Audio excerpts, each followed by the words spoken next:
Good morning, everybody. My name is Gary Grote. I'm the Executive Director for the Greater East Aurora Chamber of Commerce. And today we're here for the Real World Careers Meet the Professionals 2. It's a series that we started doing a few weeks ago to connect students and teachers with people in different professions and industries to help students learn about career opportunities out there while they're in high school preparing for their future. We'd like to thank Absolute Care of Aurora Park for being a sponsor of this event. And we'll be going through May. We'll be doing 2 sessions each month in different career areas. And we'll be sharing this. We're recording it. We'll be able to share it on our with different links and on our website so that people can, it's archived and students and teachers can go view them at a later time. But with this live event today, we have Tim Clark, who is the commissioner for the Buffalo Niagara Film Commission. And he's going to talk about different careers and opportunities in the film industry. I'm going to ask, before we proceed with Tim, if you can stay muted, and we'll have an opportunity for questions later, but also if you have questions while Tim is making his presentation, if you can go to the chat room and submit those, and Victoria will post them up on the screen. But Tim, I'd like to thank you for joining us today. And as I said, Tim is the film commissioner for the Buffalo Niagara Film Office, and he's also the chairman for the Association of Film Commissioners International. And Tim, again, thanks for joining us and appreciate you being here this morning. Well, thank you very much, Gary. I appreciate it, and appreciate everybody that's with us today via Zoom. It's kind of the new world we all live in now. I used to get to fly to Los Angeles quite often, a few times a year, to meet with different executives at the studios. But everything nowadays is by Zoom. They're not even in the studios and probably won't be till the latest estimate is probably somewhere in July or so. So it's quite a disruption to the world. And was a big disruption to the film industry as well, but we somehow have recovered and starting to shoot again throughout the world. So yeah, I mean, again, I'm Tim Clark, and I handle the western region of New York State. So it's really mostly Erie County and Niagara County that we shoot movies in, but we sort of oscillate back and forth to Chautauqua and Cattaraugus and places like that too. Our office is responsible for not only movies and movie production, but also television shows, everything from episodic television that would shoot here to a segment of, something that you'd see on the Food Network or, HGTV or one of the network TV things. We also handle print media. Quite often we have ourselves in the middle of a magazine type print thing campaign where still photographers will fly into town. We've had Nike, Reebok, a number of other apparel catalogs and, just a variety of crazy things. And the kind of money that they spend is sometimes larger than a television show or something. It's really pretty crazy. We also get into video gaming a little bit, not so much, but we're doing more and more. Not so much that we've done, but we're getting a number of inquiries about video gaming as well. So there's a lot of virtual gaming opportunities and so forth. I think the big thing to know is that Buffalo and Western New York is really on the move, as they say, to use a little bit of a cliche. We are certainly growing by leaps and bounds. And the East Aurora community and the South Towns is a big part of that, actually. We've had a proliferation of holiday movies, Christmas movies, and also some thrillers that have been shot out toward the village of East Aurora and also out in the town of Elma and, places out in that general vicinity. Um, I can tell you that what attracts movies to Western New York actually starts with the whole idea of shooting in New York State. The state legislature, actually at the time it was Pat Gallivan, your legislator in your district out there, was pushing this scenario to put an upstate, an actual increase in the incentive, um, sort of the further upstate you come. What happens now is you get a 25% of your qualified expenditures back all over New York State, but an additional 10% if you come up to places like Buffalo and East Aurora and Holland and all those areas in Western New York here. So it really can be a very lucrative place for the filmmaker to come. But then once they get here and they see what we have as far as locations, it's really quite active. And I think a lot of it is just that we have a lot of big stuff here. Big train station in on the east side of Buffalo, the big psychiatric center on Forest Avenue. City Hall is just always shot for some reason because it's such a perfect Art Deco building. I think we really satisfy almost every sort of period of architectural history in our assets here. So you can get a very modern building like maybe the Birchfield Penny Center or the new courthouse downtown, the federal courthouse, or you could get something quite old. We recently had Guillermo del Toro, sort of a famous director, as many of you probably know, and his whole attraction to Western New York was the Art Deco period, and just so much that we had here. The Niagara Frontier Food Terminal over at Clinton and Bailey there, for instance, if you look closely, you realize all those warehouses are totally Art Deco. There's some inscriptions up on the top of the buildings, and it's just really a sort of a something you don't really see too much. Same thing at City Hall, same thing with the train station, as I said earlier, the central terminal, but also just just so much is out there. East Aurora in particular is something that catches the eye of most sort of directors and production designers and so forth. Most of it involves the sort of small town look that it has. It's really unique though. I think once you sort of see the red brick streets and the theater marquee right across from Vidler's, it's just a cinematic, it's really cinematic gold, as many would call it. And it is a favorite place for sure of several filmmakers, including Bill Fichtner, who is not just an actor from Buffalo, but is also a director, and as well as Chris Ray and Fred Olin Ray, these sort of famous directors in Los Angeles. They've really headquartered pretty much everything they do, at least in Western New York, out toward East Aurora, because of its, sort of Norman Rockwell look, it's really a quintessential look, I guess, of an American small town. So it's something that appeals to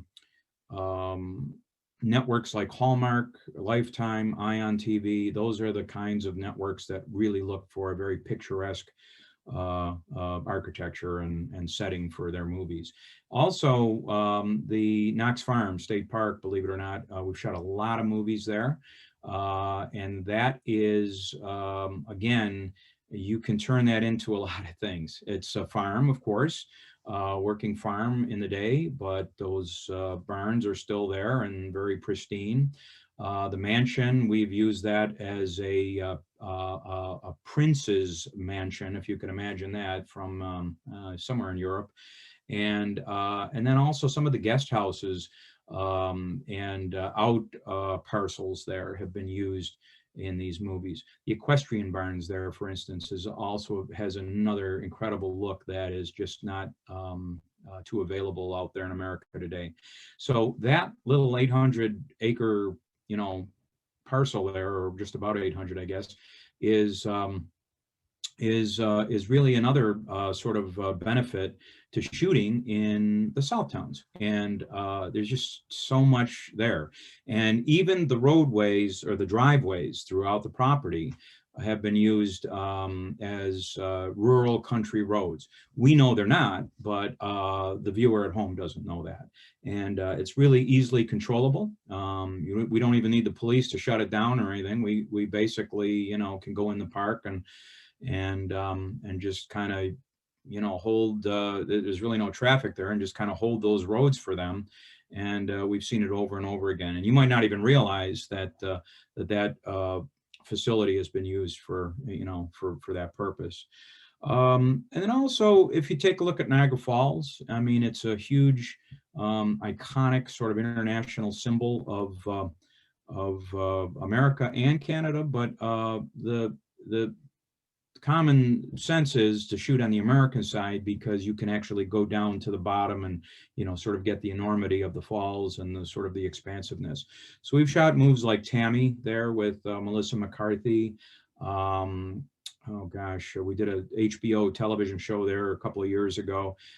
It's just used over and over again, and the New York State Parks Department is really very helpful with us. Not only at Knox Farms, but at facilities like Niagara Falls and Allegheny Park and places like that. And really, I think the you know, sort of the Western New York region has really been discovered by Hollywood. People come here, directors come here, and then they want to come back. In fact, we have Jonathan Sanger, who won an Oscar years and years ago for a movie called The Elephant Man with John Hurt.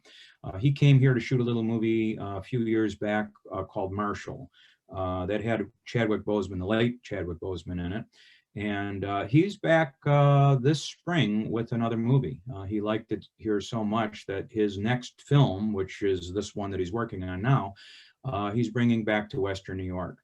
Fred Ray is a perfect example. He came to East Aurora, Gary, that had to be, a dozen years ago or so. And he's been back. I think he's shooting now his 14th film here. So it's, you know, it's sort of the gift that keeps on giving. People come here, they realize sort of the rhythm of the community, the architecture, you know, which is really not overshot. You know, you don't if you shoot a lot in Los Angeles or Atlanta or some of the big production regions, you see the same old bridges and the same old buildings in the backdrop. And believe it or not, that's noticeable to the viewers and to the moviegoers. But here it's, you know, you can get some fresh stuff pretty much all the time. In fact, Quiet Place 2, which was Emily Blunt and John Krasinski were here in 2019. They were going to shoot here, and then a little bit at Martha's Vineyard. And what they found here is they realized that they didn't need to go to Martha's Vineyard. They could do that scene, which is a iconic scene. It'll be out in September, hopefully this year. And you'll see what I'm talking about, but they did that at Barcelona Harbor in Chautauqua County. And it actually looks pretty close to Martha's Vineyard, believe it or not. So the way they dressed it and made it look that way. So they saved a lot of money, and they gave us a lot of extra days here for the crew and the the people that were working on that movie. Well, Tim, with I don't mean to interrupt, but just to lead into, because of all that and what you just said, it's created a bigger interest with all those attractions and all the opportunities here. That some studios are actually building facilities in Buffalo that could create opportunities for the future and lead into different careers and positions here in Western New York in the film industry. That's true. And you know, as we look to the future, and when I say future, it's not a decade down the road, it's 2-3 years down the road. We will have a number of working studios in and around mostly Buffalo. And and these will be job centers. So you as students will be able to, you know, to kind of graduate and go right in and work in the movie business. And as crazy as that might have sounded to me maybe 10 years ago, it is a reality. And what you're seeing also, and I think the pandemic that we are all sort of getting over now is you know, really brought it to light, is that there is a shortage of content. And you know, there's a screaming need for more movies, for more television series, you know, episodic stuff, and just more entertainment in general. And I think we're finding out that you know, we're getting calls all the time for stages.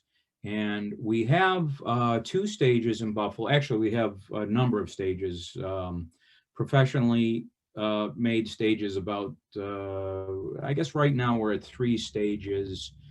And in about a year, we'll have 6 stages. And then, you know, in 2 years, we're looking at probably another 6, so 12, probably between 12 and 15 stages. Now, what this ought to do, if we do this correctly, is create this this incubation of an industry here, of jobs, and it's really all about job creation. And we're going to give you a link to sort of the different types of jobs that are sort of covered in movies. If you watch the end of the movie and you see the credit rolls, and you know, at the end, and you scratch your head wondering what a best boy is, or you know, a boom operator, or you know, all these crazy terms, you realize that there is a sort of a wealth of opportunity for people to work on these things. And even if you're interested in things like accounting, there are big departments in these movies that are production accountants. Um, we have EMTs, medics, right? Who would, you know, usually you think, okay, you work for a EMS company, or you know, a hospital or whatever, but actually, you know, that's a whole career in itself, of being, you know, on set. It's called an on-set medic. Attorneys, you know, we need attorneys to write the deals and do the contracts for these movies, to sort of, you know, come up with location agreements and things like that. And then, you know, in sort of in the post-COVID world, there are COVID compliance officers, believe it or not, that, you know, are now needed to take temperatures every 3 days. At least that's the current, you know, sort of thing. Take temperatures and COVID tests. Actually, daily temperature tests, and every 3 days a full-blown COVID test.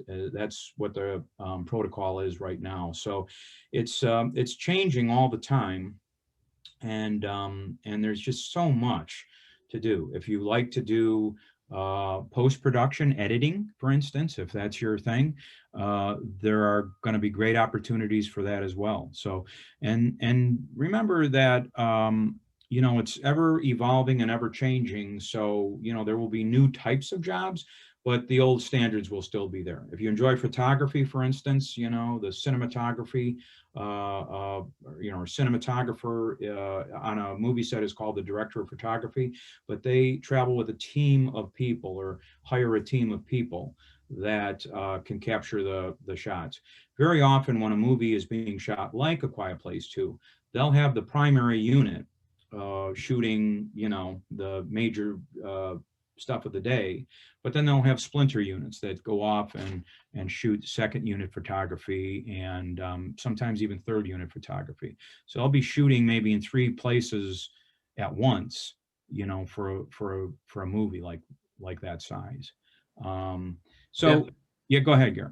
Yeah, I was just going to say, Victoria did post that link on that you Oh, provided, and so that people can look at that later afterwards. And the list is, you and Rich put together a great list that really surprised me in terms of the different positions and jobs that are on a, on a filming site. But there's one question. I know we talked about this in terms of skilled tradespeople on different film sites. Can you talk about that a little bit? Yeah, so there's two different avenues to take here. One is go to college, right, and get a formal education and do all that. And then the other part is you're right, skilled labor. There is again a need for carpenters. We have a movie coming in that will require in the spring here, which will require enormous set builds. In other words, creating a backlot like you'd see in like Universal Studios or whatever. And we're going to be looking for a lot of construction people, as well as set dressers, they're called, and the production or art director and production designer come into town, and then they hire a team of people that they need. There are people that are like nurserymen that actually, believe it or not, work putting plants around and making sure that, cinematically everything looks, right on the money. If you take a look at a movie like Interstellar, for instance, it seems to be one that everybody seems to know.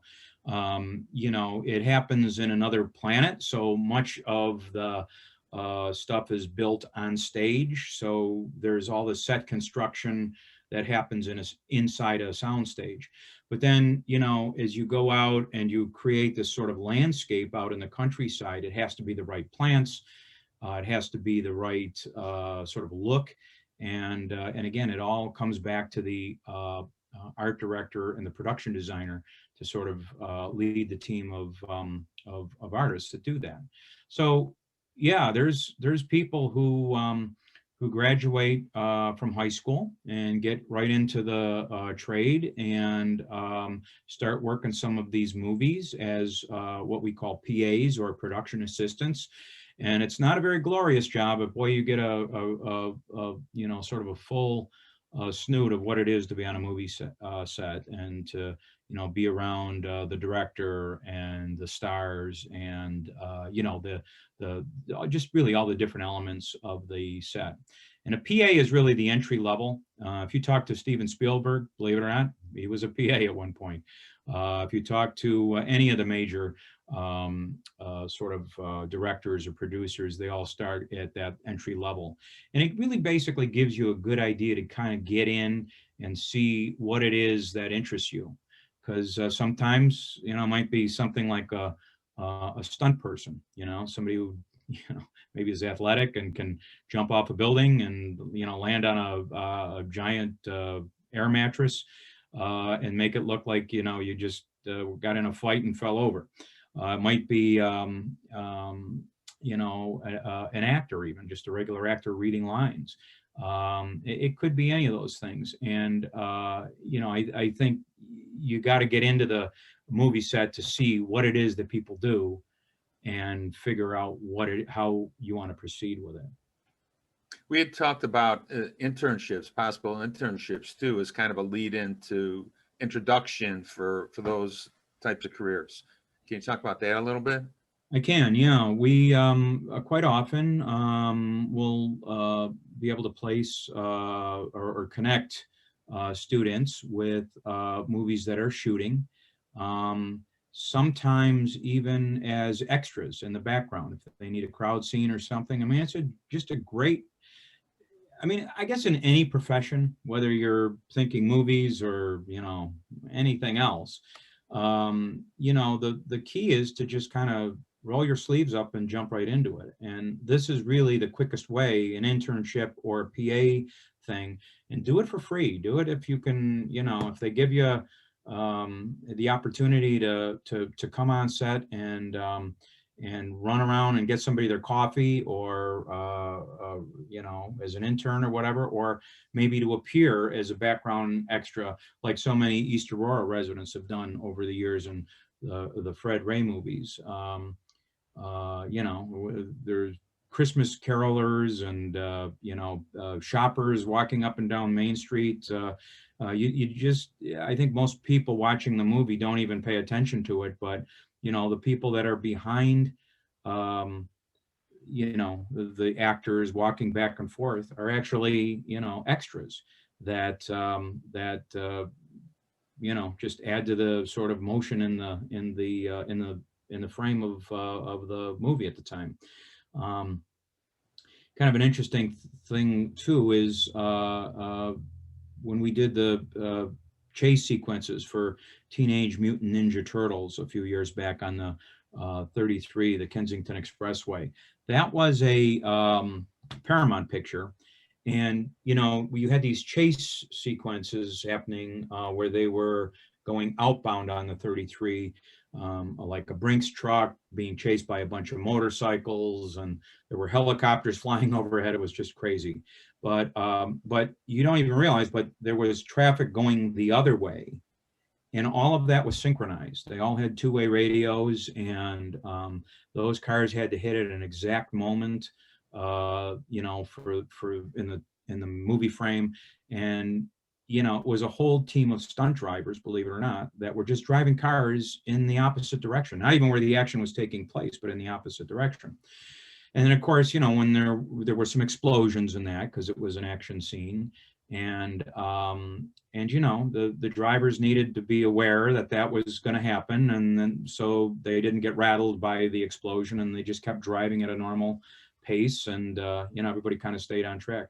It is that intricate, believe it or not, on these movie sets, and it could be any one of these jobs that I'm describing that these students would find maybe fun to do and make a career out of it.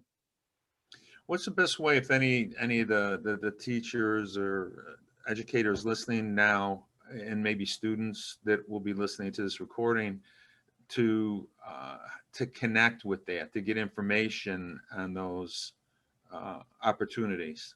I think the best way is to email us at the film office, the Buffalo Niagara Film Office, and we can sort of assess, I guess, what the sort of level of interest and what students are interested in, and then we can connect them with the with the filmmakers themselves.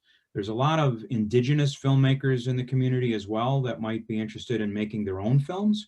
And that happens too. And we'd encourage them to call us too, because we can help you, find locations and do all that kind of stuff.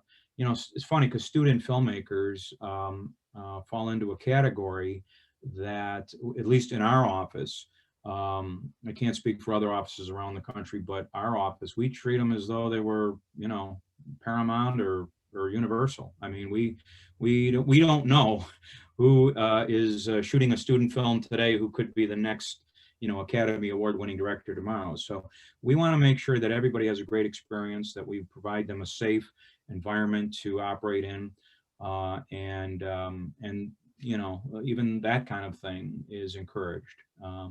If you're interested in movie making, grab a camera. I mean, these DL or the SLR cameras or whatever are out there now, and they're even iPhones. My gosh, the latest version of the iPhone is almost perfect. With the LiDAR cameras and so forth. They're you can make a movie on that and just have a little fun. But I mean, really, the whole thing is to just start doing it, and no matter what field you're into, it's just smart to just do it, and you'll become really good at it and so forth. There's also this thing about Western New Yorkers, and I'm telling you, I get this from every person who comes to town. There's a work ethic here, and like none other in the country, I believe. And I think that that's a testament to the people of Western New York and the hardiness and sort of the stick-to-itiveness of getting the job and seeing it through. And I just think that that's a immediate advantage for anybody that gets into this business. Tim, we did have a couple questions, if I can Sure. run them by you. the two of them were about the pandemic and Mhm. what the impact has been on potential jobs in the industry. And yeah, and that's pretty much it. Well, I can tell you the pandemic, we had a movie that was preparing to shoot. They were in prep. It was a Judd Apatow movie, and they were in Buffalo, had all their locations picked, brought a whole big team of people in and hired a whole bunch of people here. And then magically, one day it just paused, and that was it. And Guillermo del Toro got in just before everything closed here. And so, most of that movie was shot in Toronto, but there were several days here in Buffalo, as I described earlier, because of the architecture, really, and and the snow that they wanted, and they. Man, they wrapped, and a week later, everything shut down, including the Judd Apatow movie. And we're now just starting to see it come back. New York City's been a little faster because there's a lot of money at stake there. And I know there are countries around the world, Iceland, for instance, New Zealand, Germany. They're up and running pretty much full speed. We're still we're still taking it slow here. But what is good about what's happened here, if there's anything good about COVID, is that it's shown a light on Western New York a little bit more. New York City is a very dense area, obviously, and people want to come to New York for the tax credit because it's a pretty good size tax credit. And they're saying, where else could we go? Where could we sort of operate in a bubble, where we can have our hotel and our crew staying, even the local crew staying at a hotel. So we all stay together, we eat together, we shoot together, we just do everything in this bubble. And then, get tested every 3 days, as I said. So those are huge things that have affected that's really how they've affected the film industry. And my role as the chairman of the International Association of Film Commissioners takes me to a lot of these Zoom calls from my colleagues really around the world, discussing how they're doing it, how are they doing it in Sweden and Norway, and how are they doing it in Nairobi, for instance, in Kenya. And, we're watching and just trying to figure it out and make sure that we're all doing it right. We're working very closely with the unions, also with the Motion Picture Association, used to be the MPAA, the Motion Picture Association of America, but because they've gone international now, they just call themselves the MPA. We work very closely. In fact, the unions and the MPA and the studios got together and brought in some real experts from UCLA Medical School, and epidemiologists, and a variety of other doctors, to just kind of figure out the safest way to proceed in these protocols. It's changed a lot. I mean, if you talk to actors, when they go into the makeup trailer now, their makeup artist is in usually a full-blown Tyvek suit. And it's weird. It's very strange. There's a lot less people on set now, because, as you can only imagine, the actors sort of, if you lose an actor, the whole show goes down. And so, they're really protective of the talent, because, that's the thing that keeps that show running. Because if they lose a main actor, everybody has to go home until that actor, is cleared to go back to work. We've got another question from Ed Stanzel from BOCES, from the Armsy Center. What's the possibility of taking on career and technical students through non-paid internships? If so, what requirements would you be looking for? Well, More in the technical areas, the skilled trades kind of?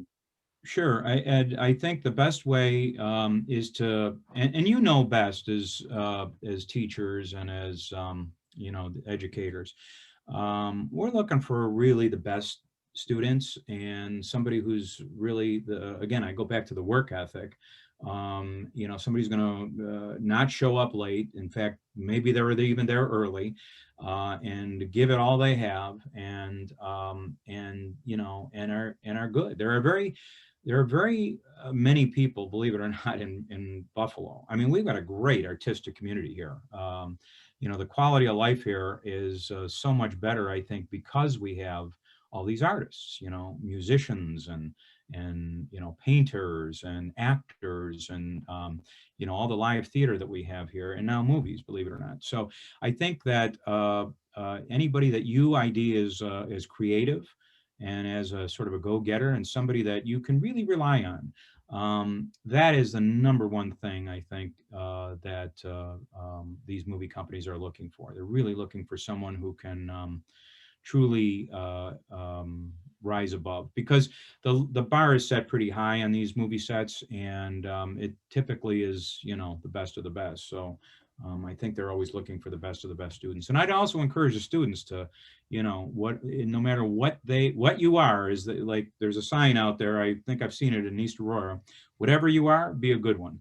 And so if you're a cop, be a good cop. If you're a firefighter, be a good firefighter. If you're in the movie business, you just want to give it everything you got.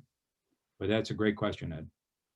Yeah, and that's something that we see. What you said, Tim, exemplifies what we hear in a lot of other, like you just said, in a Yeah. lot of other careers. The ability to be on time, to work hard, the work ethic, and those stuff. That's the essential part, in addition to the skills that you bring to the workplace. So There's a lot of mediocrity out in the world, Gary, and I think when you shine a little bit above the rest, and it's it's crazy as it is. It starts with just being enthusiastic and showing up to work on time. I mean, I can't tell you how many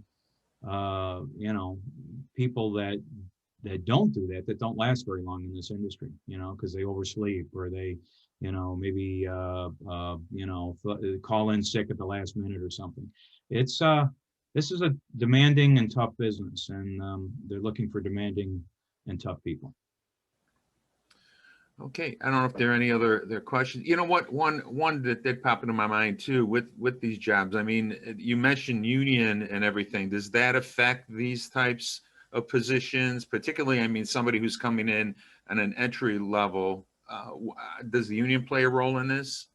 The union plays a role to some degree. The basic entree into the movie business is really these production assistant jobs. And once you do that, you can kind of figure out a way into the unions. And listen, the unions are just part of the whole movie scene, but you also got to know that there are many smaller films that shoot non-union as well.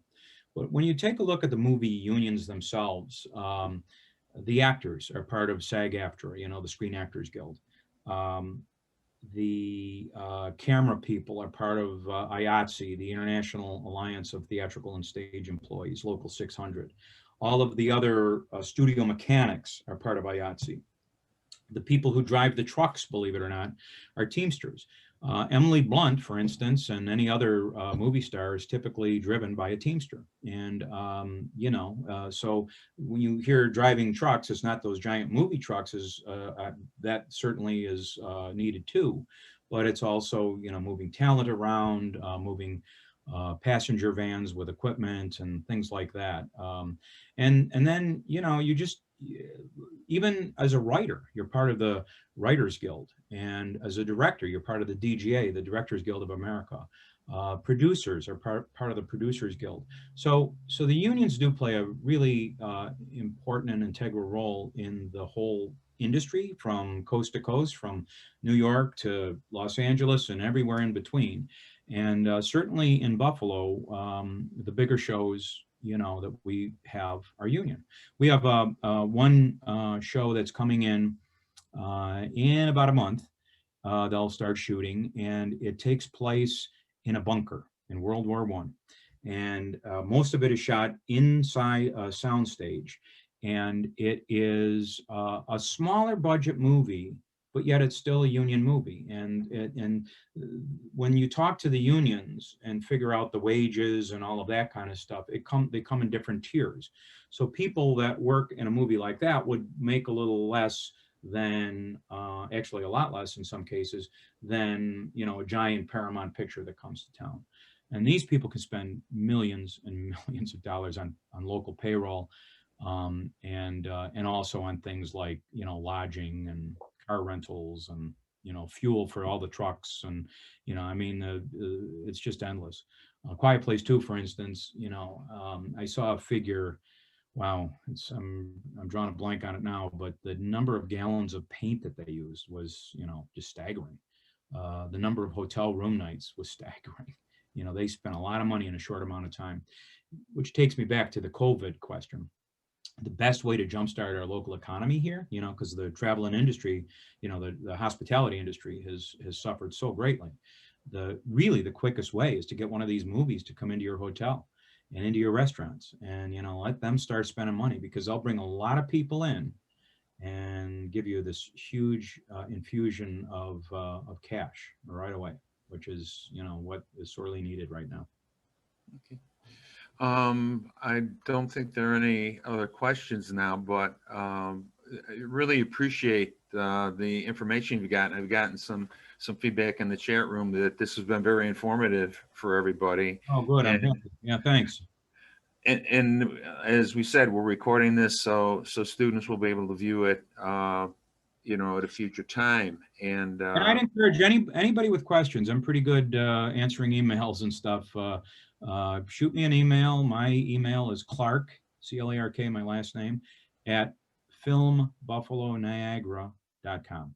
And be happy to meet with, talk with, or just advise anybody that has any thoughts or any questions about getting into this business. It's a good business to get into, and it really is the future. As anybody in high school now will tell you, there's quite an interest in this sort of business. And it's part of it is the sort of the sexiness of showbiz, lights, cameras, action, but so much of it is very, very lucrative too. There's a lot of money in this business, behind the scenes as well as in front of the camera. and I would again suggest Victoria put the link up there for the